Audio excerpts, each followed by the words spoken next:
All right, good morning. We are here once again at Coffee Kids Sports Medicine, in which I have the pleasure of introducing one of my senior partners who's going to talk to us about when is back pain a problem in our youth, which I think is really back pain in our youth is really an epidemic. And before we get started, I would just, no one here really needs any kind of introduction about hand safety, but as we continue to go through a potential issue with coronavirus and the potential epidemic is just to always be mindful to wash your hands and avoid the casual handshake so that we can try to minimize the continued spread and hopefully we can put this behind us very quickly. I appreciate everyone coming here today and all those visitors online. Don't forget, just because you're online doesn't mean you can't get your question in, so please, on your YouTube link, there is a website or an email address, and I will be monitoring it. So if you have any burning questions, please don't hesitate to email us, as I will be e-moderating. Dr. Steve Richards, he trained me as a resident, and I'm fortunate enough to introduce him today. And I'll tell you a couple things. He has been at Scottish Rite most all of his career and has written countless on various pediatric conditions and is truly, really an expert. If you ever want to PubMed his name, you'll see his name on almost every condition in pediatric orthopedics. However, I'd also tell you that he's done a lot of work for the prevention and safety of scoliosis in our kids, primarily with the Texas Orthopedic Association, and he really was one who really fathered and really pushed through scoliosis screening, which we continue to do that here in the state of Texas. He's also been the president of POSNA, which is our professional organization, which is Pediatric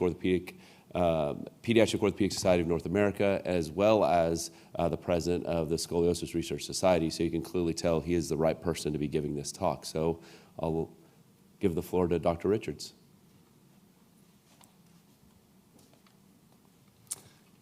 Thank you, Henry, very much. Although I've been here a long time, it feels like I'm right on par with all my young colleagues as well. So you don't age in your mind, you just do physically. Today, we're going to talk on back pain in our young population, and then specifically look toward the young population who are generally athletes and have the back pain and that's associated with them. I want to also credit my young colleague, Brandon Ramo. He and I tend to give discussions and talks on back discomfort, back problems, and so we adapt one another's slides as we go along, moving this process forward. I don't have any disclosures to present.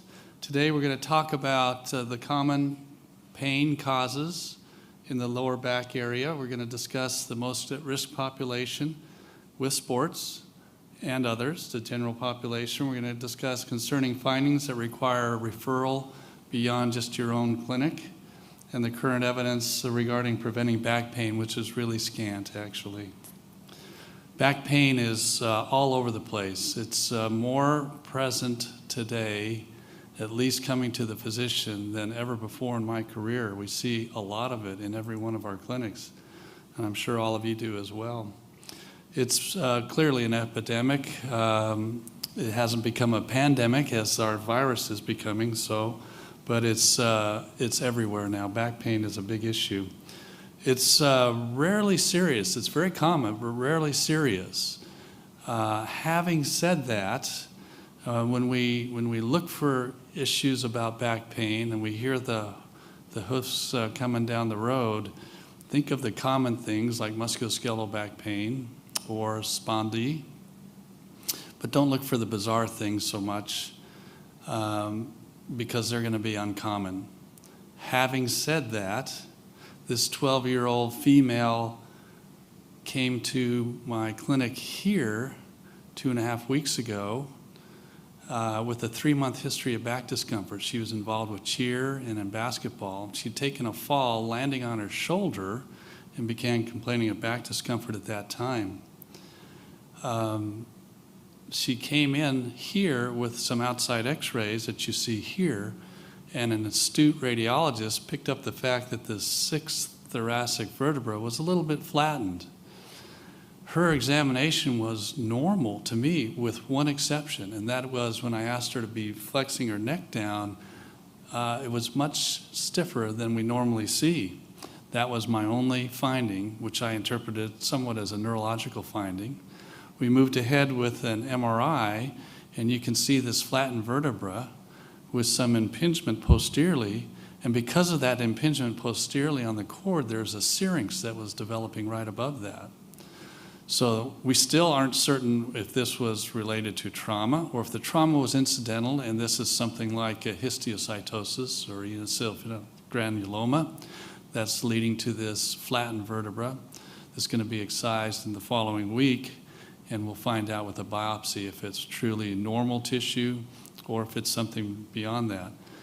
My point being that even though this is a very uncommon finding, every child, every adolescent who complains of back pain needs to be listened to very carefully and have a very careful physical examination, and if necessary, take x-rays.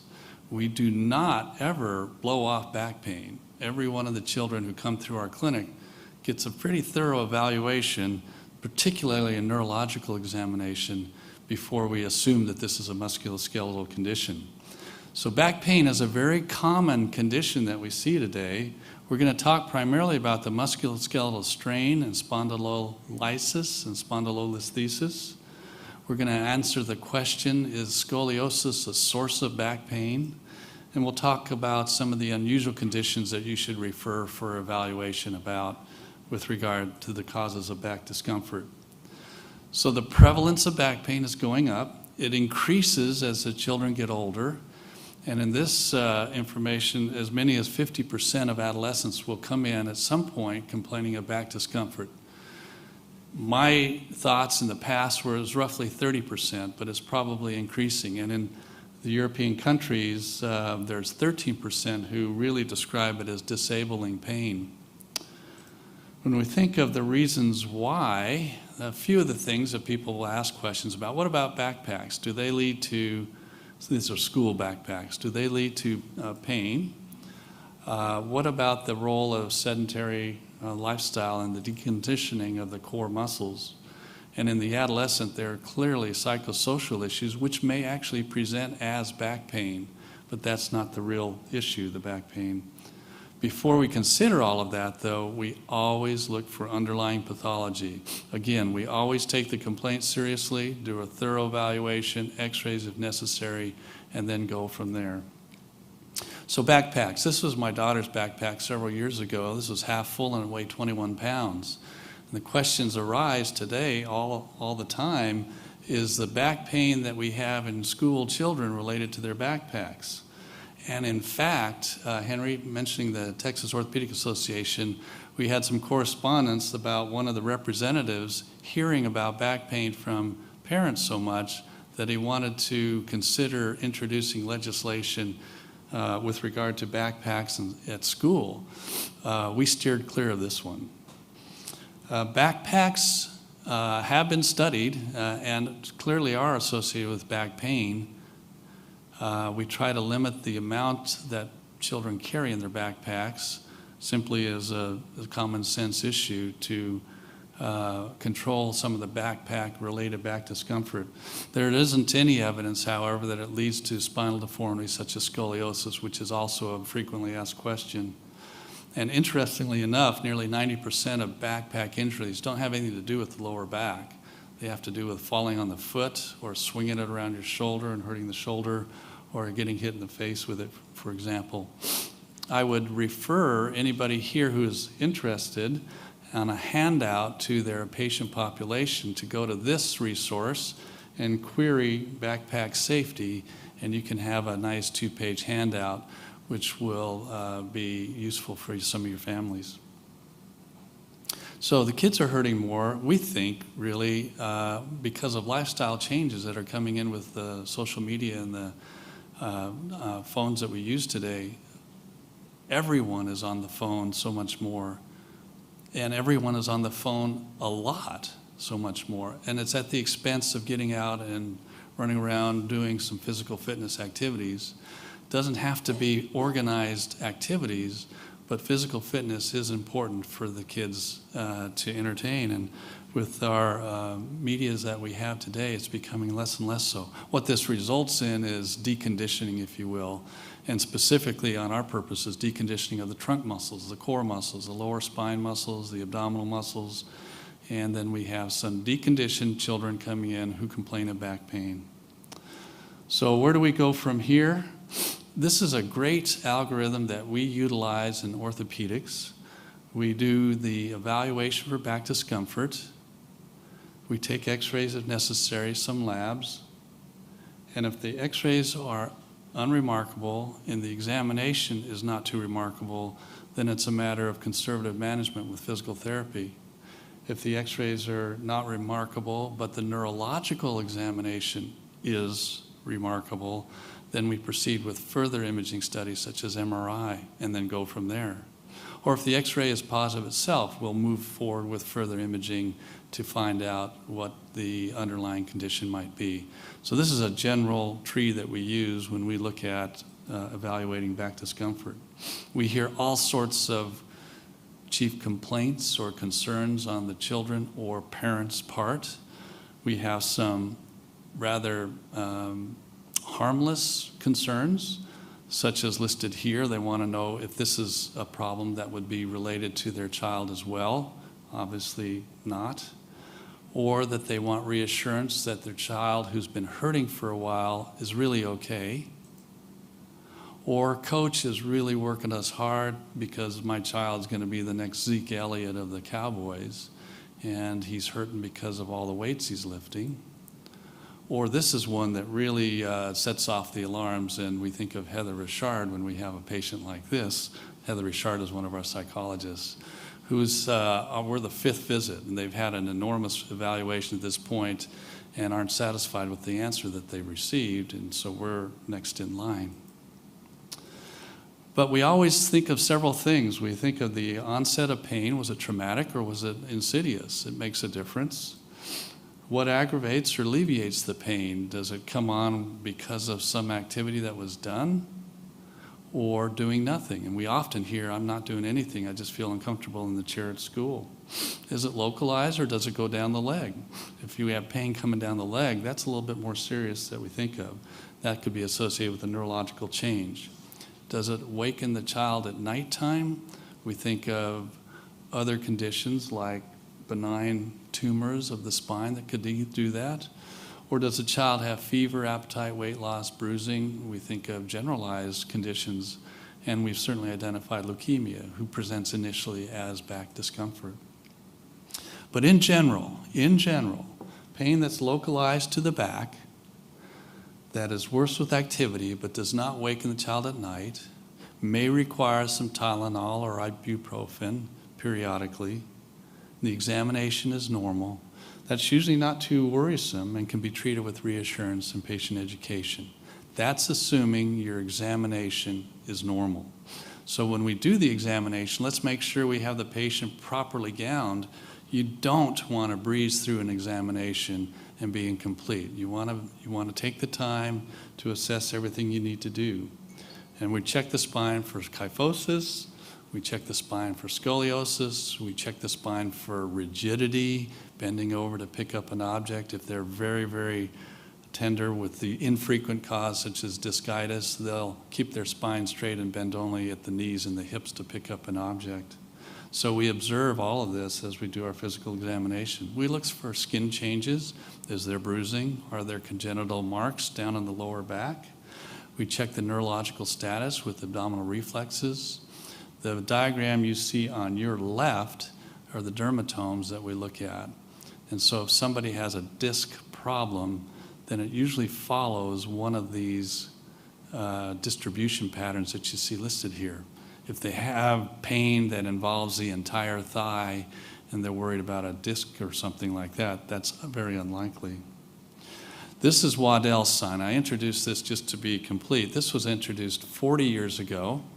There are 5 signs that sort of suggest that it's not a physical condition. There may be some psychological issues here. There's tenderness tests where you touch on the top of the head, for example, and they have excruciating discomfort. simulation tests where you don't really move them very much, but suggests that there's more discomfort than should be. Distraction tests where you lay the patient down and you are talking with them, you straighten the leg out. They don't have discomfort, but they talk about pain radiating down their leg all the time. Regional disturbances like entire thigh numbness or overreaction to any of the concerns that we bring up. I don't focus on a Waddell sign, but this is something that we sort of unconsciously think about as we evaluate some of the patients, particularly some of the adolescents. So once we finish the physical examination, x-rays are the next line that we pursue. It is not uncommon at all that a patient will come to see me who has had an MRI but no x-ray. And I think the pattern of thinking should start with obtaining an x-ray of the spine, assessing that, and if the neurological exam is not normal or there's a lot of chronicity to this pain, then the imaging with MRI or CT scan may be coming up later on. Labs would be important to obtain if there's an inflammatory condition that's of concern. If you have some back pain, but they have other issues of swollen fingers, then we would be obtaining some of the labs. If you had a history in which the patient complained of back pain and it was really bad when they're voiding, then we'd be concerned about UA evaluation to rule out infections of the renal system, bladder system. MRIs we'll get if the neurological examination is not normal. Here's an examination example of a syrinx in the cervical cord. You can see that here by the dark shadow. It's rather extensive. CT scans are really wonderful for evaluating the bone quality, and in this particular instance shows a little bone tumor, benign osteoma that we sometimes see in the spine. So the conditions that we see, let's talk about several of them. And some of these are really sports related outside of the general inactivity population. The most common that we will see is the musculoskeletal low back pain or the activity-related pain, which is often acute. An example here seen with this patient really pushing the limits and coming in with the sore back within the next few days, has to get back because there's a meet this fall or this weekend or something like that. Some of the expectations on the family's part aren't realistic when they have an injured back. So the musculoskeletal pain is the most common that we see. We need to stop the activity. The duration of time of stopping the activity is uncertain from the podium. Somebody may have strained their back but feels much better in 2 or 3 days and is able to get back to their activities. Or somebody is 2 weeks out and still hurting quite a bit. So sometimes they have to be kept out of that activity for a longer period of time. We use NSAIDs, ibuprofen or naproxen. Occasionally we use meloxicam. Frequently, the child or the adolescent says, I don't like to take medicine, and we reach the sort of the incongruency of helping them, but being refused to be helped by medication. Physical therapy is a crucial part of this, and we do a lot of the core strengthening exercise programs. We'll write out the prescription, usually 2 times a week, 6 weeks duration, as an attempt to help out with this. So when we think of the back pain in the athlete, we can see that wrestlers, gymnasts, and almost any adolescent athlete is going to have an increased incidence of or episodes of back discomfort when compared to the age-matched controls who are not in there. So back pain in athletics is a common issue, with the gymnasts being those most likely to have the most severe pain. And it's usually due to muscle strain and occasionally sprain of the ligaments within the back itself. So a strain is when the muscle has some microscopic tear or stretching. A sprain is the ligamentous tissue, which is not elastic, which has a stretch or a strain to it or a tear to it.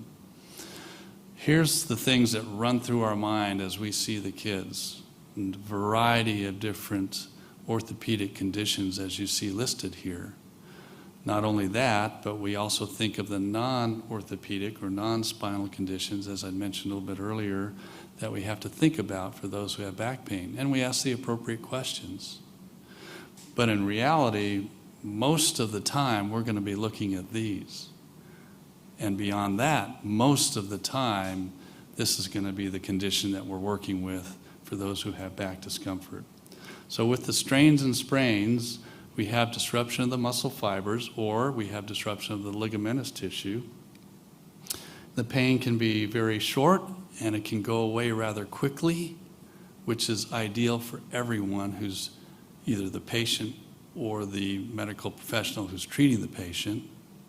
Or it can linger, or they can get back to activities too early and re-injure it, and then it becomes more of a chronic process, which is harder to deal with because time is a very sensitive subject when you're talking about the adolescent athlete. Now, when should you refer back pain to me? If you see the child who has a normal exam except for some tenderness, and the neurological exam is normal, then I think your management program would be one of non-steroidal anti-inflammatories. If it's been there for a while, get them to your physical therapist for a program and carry on. If it's persistent beyond that, or if we have a neurological concern, send them to us. We'll be happy to see them. Actually, we'll see any of the kids that you have, but for your general practice pattern, I think if your examination is normal, conservative management is reasonable. There is further expense when the referral comes to the orthopedist. That's nothing that we think about, but for the cost of medicine in the country, that's a concern always. So our treatment is core exercise strengthening, the abdominal muscles, the lower spine muscles, paraspinal muscles, stretching of the hamstrings, and a gradual increased activity. This is common sense. This is what you do every day in your treatment program. We can do a home exercise program, and for years I'd send some of these kids on home exercise program. It's pretty clear to me today that they take that instruction sheet home with them, and it probably sits on the shelf and is rarely utilized. So I'm becoming less and less satisfied that a home exercise program by itself is sufficient to take care of the kids who have back pain for an extended period of time. And so I will often refer them to the physical therapist for a graduated increased activity level under the direction of the physical therapist with the motivation of the physical therapist to help this patient recover. For those who don't want to go to therapy, we do encourage yoga or Pilates, and certainly there's a lot of programs that are around, certainly in this area. So there are a number of sites that you could send people to in the area of Frisco, for example. So can we prevent back pain in the young population? Most often we treat back pain. Question, can we prevent back pain? There's very little in the literature that looks at this.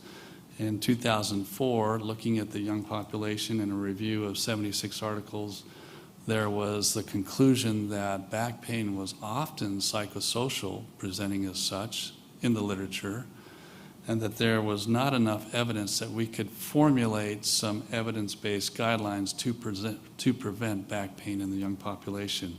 If we looked at the older population in a review of 6,000 articles, 23 were found to be relevant, and the conclusion was that exercise alone or in combination with education, lifting, the amounts, techniques of lifting, those two combined would be effective in preventing back pain.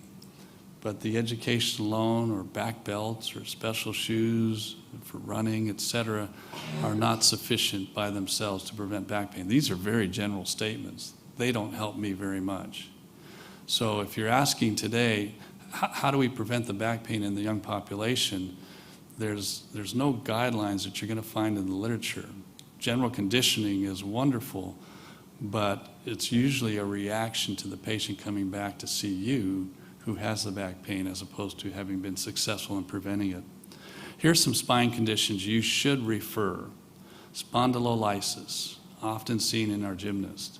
Spondylolysis is where you have a stress reaction in the lower spine, usually at the 5th lumbar vertebra. It's in the pars area back here, and it can be an inflamed area, irritated, not fractured, but very painful, and that has a wonderful chance of healing.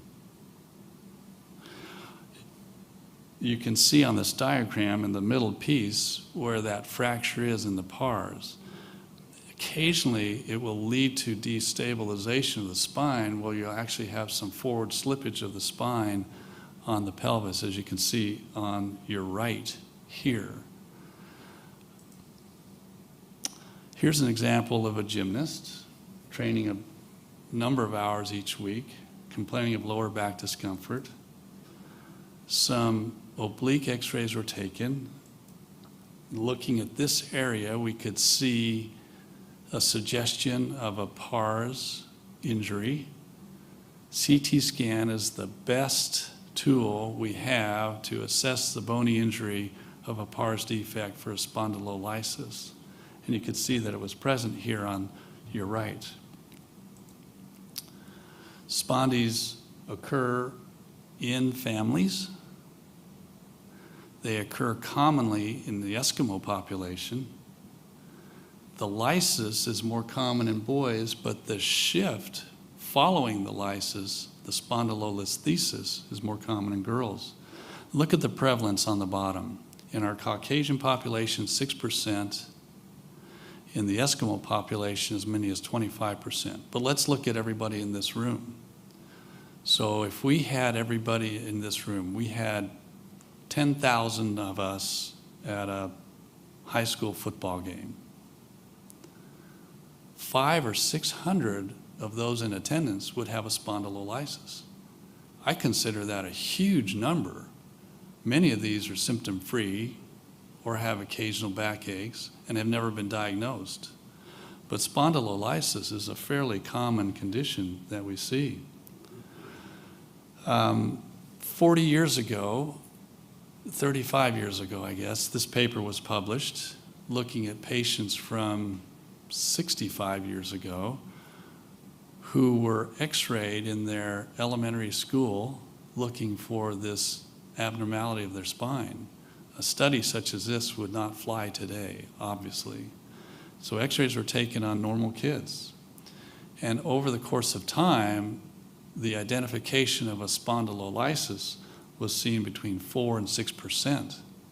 This is where the numbers come from that we quote, I just mentioned to you, as far as the frequency and the prevalence of this condition. It was done through x-ray studies on normal kids. All of them were fairly low-grade slips. And when those who had these slips or spondylolysis were brought back to be studied at 45 years, they were given some patient-reported outcomes, and this is what we found. There's really no difference in the pain compared to the general population. Symptomatic progression occurred rarely. Very few of the spondies that you'll see will change further and become worse. So this is generally a stable environment. And the symptoms were not correlated to the slip progression.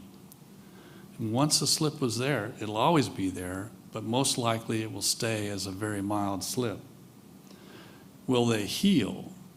If you have one side affected, the other side intact, there's a chance that the unilateral side can heal.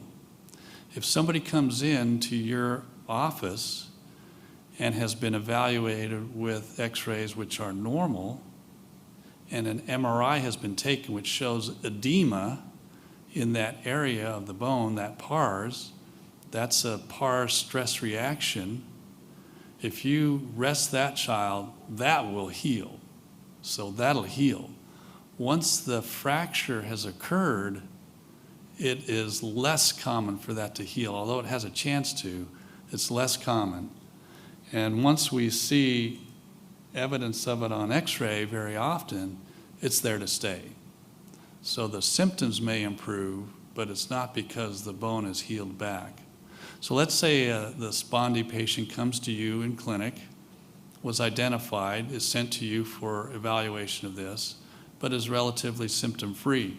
There's nothing you need to do. No treatment necessary, no activity restrictions, and follow-up is not necessary, assuming the child's older. If it's a younger child, perhaps you'll want to see them back, particularly if they become symptomatic, to determine whether that child progresses, which implies some instability of that area of the back. This is a little bit more prevalent in the athlete who has a repetitive hyperextension or rotation, which fits within all of these categories as you see listed here. So it's a common condition that we'll see, relatively speaking, in a young athlete, and it's a problematic one.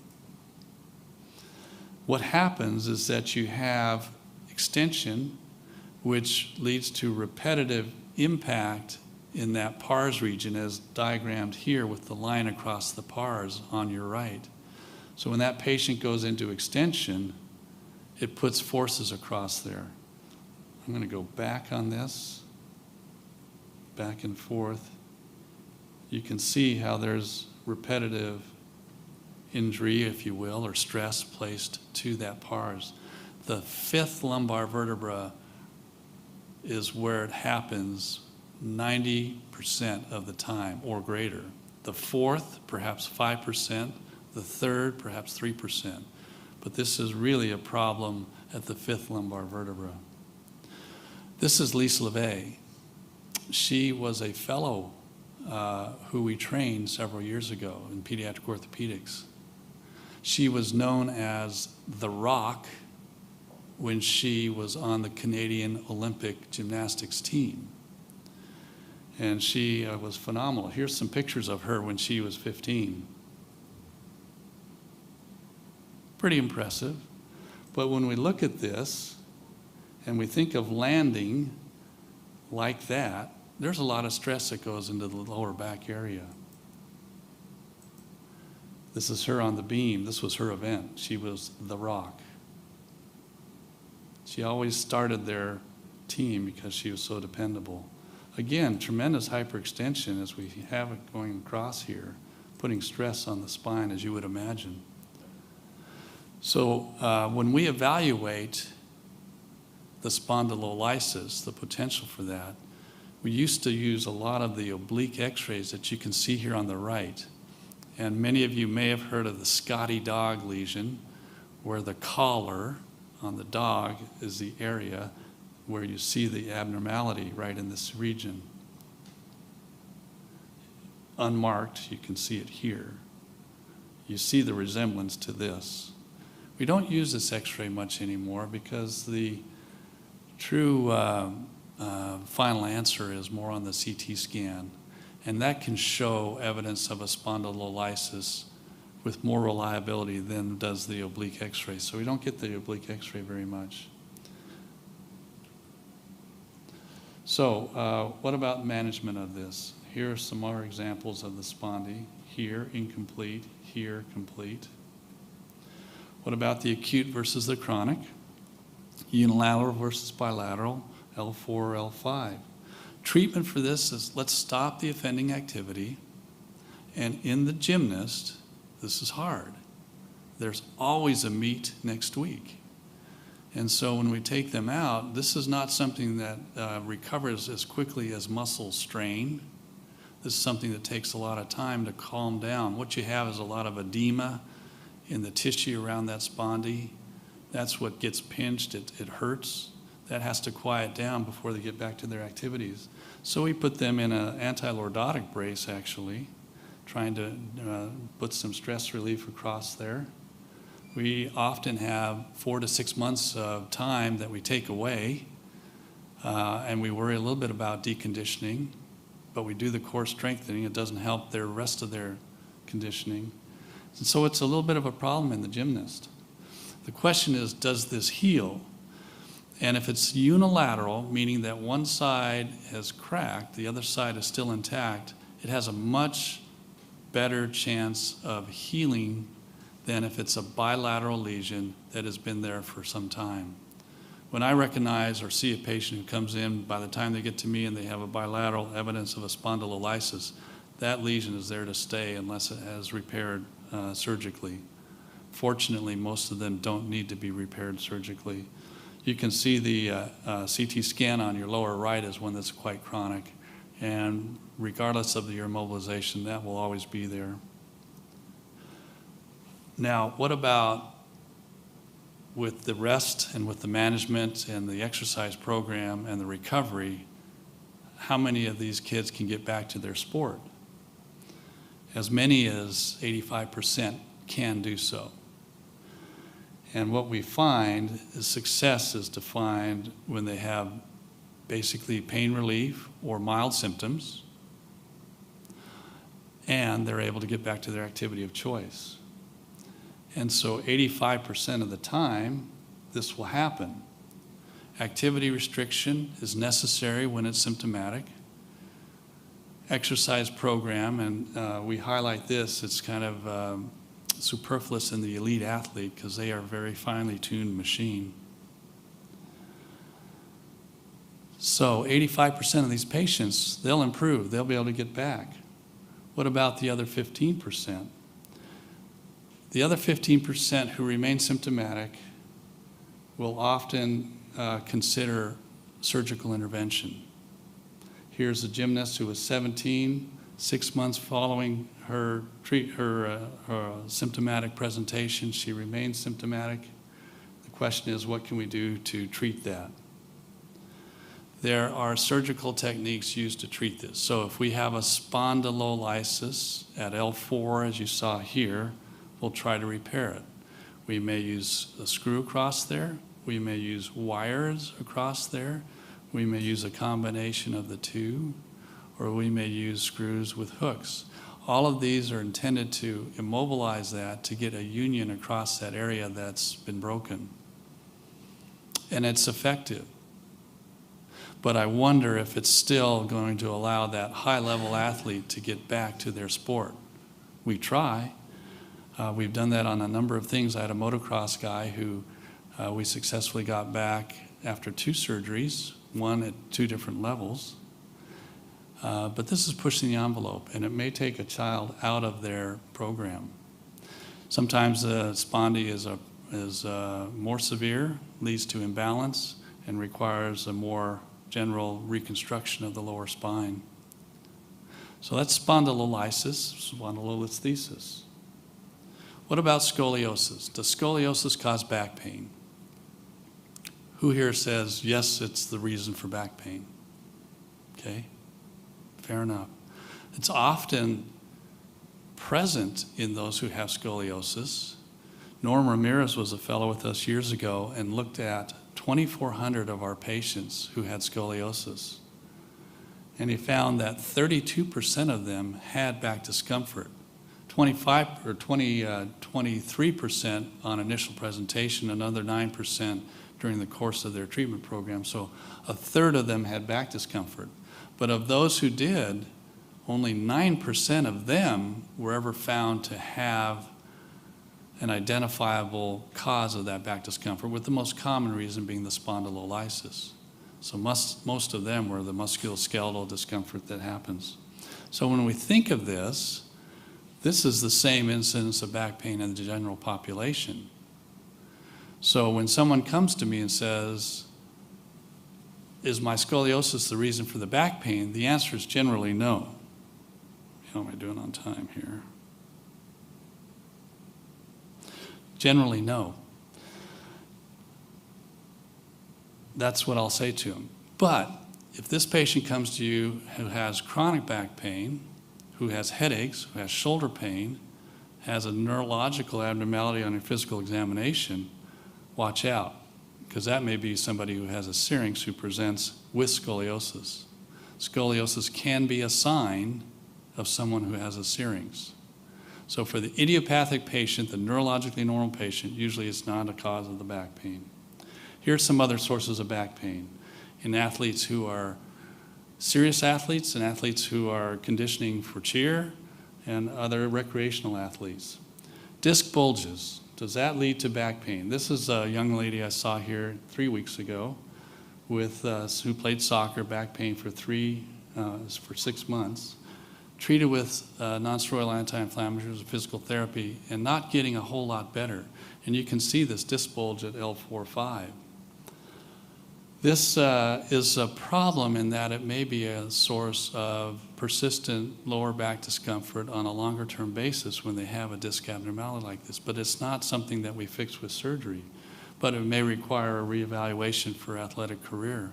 And this is somewhere where somebody like Heather Richard is important to us in psychology to help the patients as they go through a readjustment of their career. If we have a disc herniation, and we have a neurological sign, sciatica, pain down the leg, and it's persistent, that sometimes requires operative intervention, but many times it will respond to conservative management as well. So we don't operate for back pain as much as we'll operate on a disc, a herniated disc, for neurological symptoms going down the leg. Here's an avulsion fracture off the back of the vertebral body, and that can impinge the spinal nerve roots. Up on the left, you see the normal picture. On the lower right, you see where it's blocked off by that avulsion fracture, as you see here.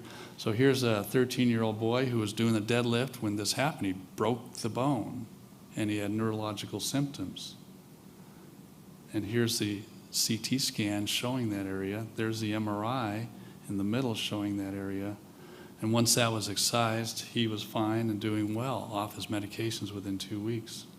Bertolotti's syndrome is where we have an abnormal congenital sort of connection between L5 and the sacrum. L5 was trying to be the sacrum, or the sacrum was trying to be L5. It didn't segment fully here. And usually this is an incidental finding and not a source of the back discomfort. So we are a little bit skeptical who those who present with this as the back discomfort. Here was a child who presented with a Bertolotti's, was a soccer player, had back discomfort, kept having to stop playing soccer, rested for several months, continued to have symptoms which are neurologic. MRI was done, which demonstrated a herniated disc at L4-5 in the presence of having a Bertolotti's. So following the resection of the herniated disc, the patient was doing fine. The Bertolotti's lesion was not issue. So we'll see that Bertolotti's lesion, not uncommonly, but I'm a little bit skeptical of attributing that to the back symptoms patients have. Here's a tennis player. This is called Base-Strups phenomenon. And it's where the spinous processes in the back of the spine, right in this area here, abut on one another. And the interspinous ligament gets inflamed. And this patient had injection with pain relief, but it had recurrence. This is a little bit harder one to treat. They're going to have to come out of their sporting activity, and if it recurs over and over again, they're going to have to change their sporting activity. Finally, here's a 10-year-old who had back discomfort. Nighttime, specifically, it was worse. Those are always a little bit of a caveat, nighttime back pain. Looking carefully, you can see a little bit of asymmetry in this vertebral body's pedicle. Further workup showed this lesion, which proved to be an osteoid osteoma. It's a benign tumor, frequently seen in the posterior elements of the spine. It can be treated conservatively, which it was for 8 months. Finally, they had enough and had a surgical resection. So to summarize here today, back pain is all over the place in children. Those who are sedentary, non-athletes, we see a lot of it. Those who are athletes, we see a lot of it. The number one diagnosis is a muscle strain, and I think we can get through that in nearly all of the patients. Don't proceed first with an MRI. If x-rays are necessary, start with the standard films. Advanced imaging or referral for those who have a strong suspicion of an underlying spinal condition or who have a neurological symptom. Refer those kids. We'll be happy to take care of those. And the spondies, when they're identified in your clinic, remember 85% of them are going to do well and they're going to return to their sport. Finally, I'd just say that we are now starting a back pain clinic down on our main campus. We're just initializing this. It's going to be a half day a month, seeing 12 patients. We're going to have physical therapy resources, and we're going to have psychology resources at this clinic. This will handle a small number of the kids who actually come in with back pain, but it's specifically with this, and we're going to assess this to determine the effectiveness of the back pain clinic itself. I thank all of you for staying and spending time with us, and I'll be happy to answer any questions you might have. So the question is, what's the role of chiropractic care? Oftentimes, we're asked about chiropractic treatments. My response to that is, if someone with back discomfort finds relief with the manipulations, then I think it's a wonderful tool to use for that individual. If someone comes in to see us with scoliosis and asks about chiropractic care to correct the scoliosis, I'd say it's not been shown to be effective in doing that. But if there's pain associated with that and they've had success through manipulations, I think that's just fine. You bet. I have a question. We talk a lot about, as you know, now the athletic trainers that work with athletes in our schools, as well as now physical therapists who are treating young athletes, oftentimes without a physician referral nowadays with legislation. And you comment that x-rays first, and that's important. Are there cues or tips that you could give us on when we're seeing an athlete on a sideline or in a training room, when we need to pull the trigger for an x-ray? Sure. At baseline. Sure, you bet. So if an athlete comes to you and they have some lower back discomfort, it's generally lower back.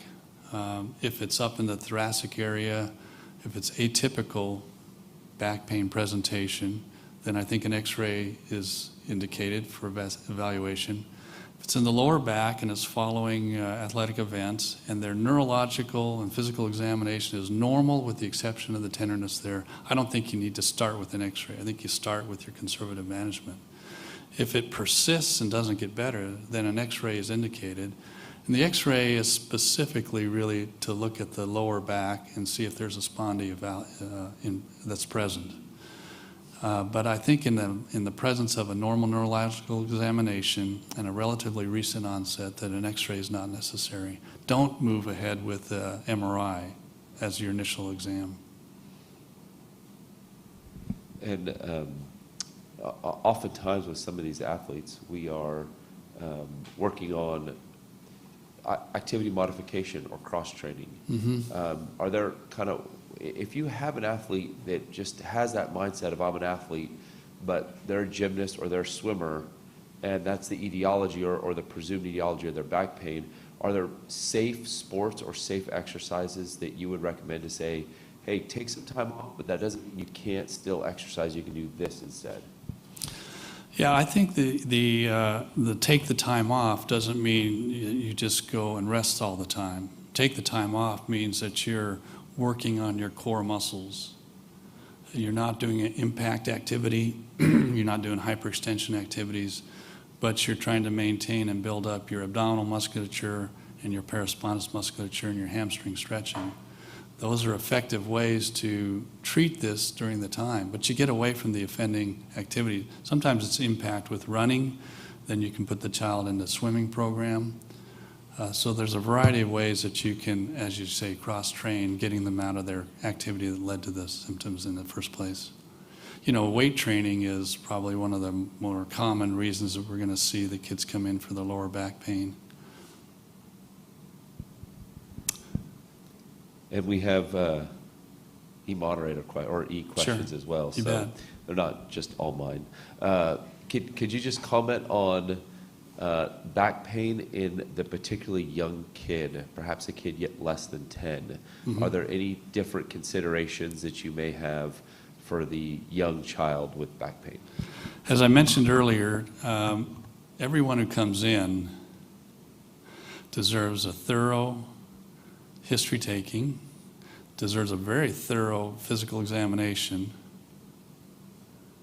for evaluation of issues. Having said that, I think in the adolescent we see a lot of psychosocial issues where everything comes up normal and there's some underlying issue that's leading to that condition. And that's very hard for us to introduce that into the family. And we very quietly talk about our pain specialists, psychologists who are part of our team of evaluation. So is there a psychosocial issue? Is there a secondary gain issue going on in the adolescent? Very possibly. In the young child who's 7 or 6 or 8 years old, I don't think that exists. I think if they're hurting, it's not because they're trying to gain something secondarily. I don't think it's because they generally have the psychosocial issue that an adolescent faces. So in the younger child, your radar is always up. And you're looking at that. I would probably consider x-ray evaluation a little bit earlier in the young child than I would necessarily in the adolescent. So yes, I look very carefully for that in the younger child. Yes? In one of your examples, you mentioned an injection. Is that something you see or you do often? So our radiologists, if I have a child who has a spondy and is not responding very well to the conservative management, our radiologists may do an injection with steroids in that area. Or if there's a disc herniation in the adolescent, our radiologists may do a steroid injection in that area to try to quiet down the inflammation in both of those. So in the base drops, which is a very uncommon setting, I think, where you have inflammation in the interspinous process ligament, I've never seen an injection done there in my time that I've been there. But the injections are pretty much done by our radiologists under guided control, not by me in the office.